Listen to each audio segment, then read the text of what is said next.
Ticket to the Moon double hammock review. So this is it.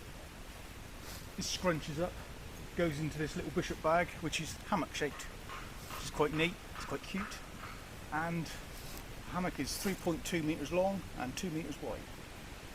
That's what the blurb says. I think it's about 3.1 when I measured it.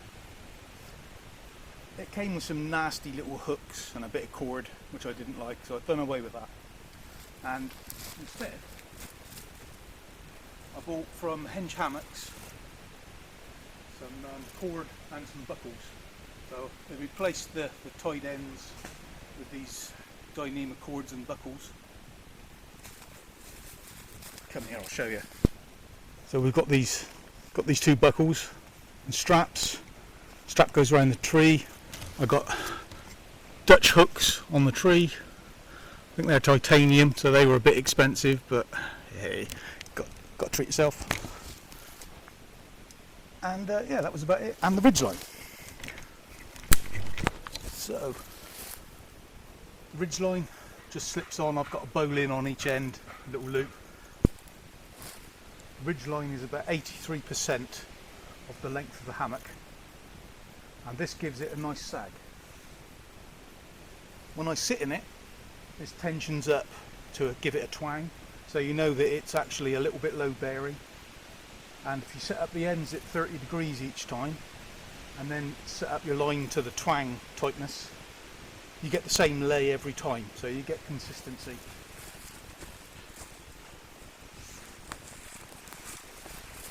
So it comes as standard with this, I don't know what you call it, it's not a stuff sack, it's sort of like a slip-on sleeve as well.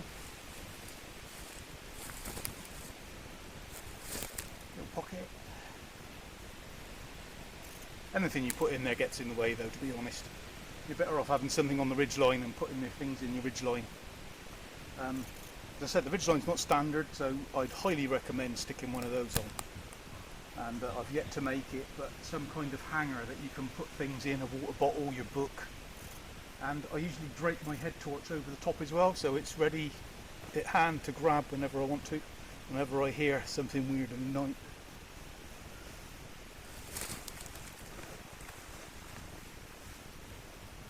Material's a little bit stretchy, but you know, does the job.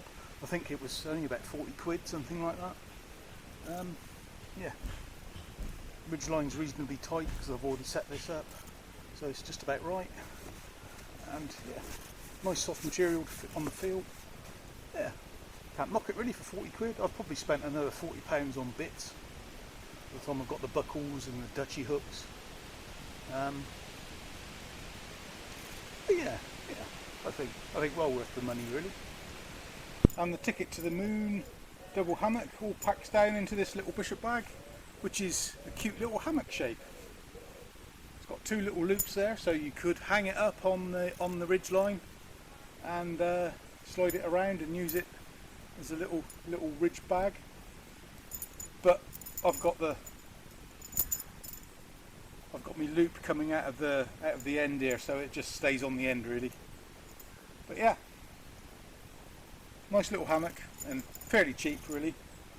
I'm probably going to upgrade to a super deluxe one at some stage, but I've been sleeping in this one for over a year and it's standing up to it, and I'm fairly portly, so yeah, it's built tough. I would always go for a tied end hammock. I don't like these other types of hammocks, they don't feel as comfortable when I've led in one. I just like these tied end, gathered end, whatever you call them. It just seem to work for me really. I'm a side sleeper, and with a bit of practice and a few of these little tweaks, yeah, I get a very nice sleep in it. So yeah, Ticket to the Moon double hammock. It's a thumbs up from me.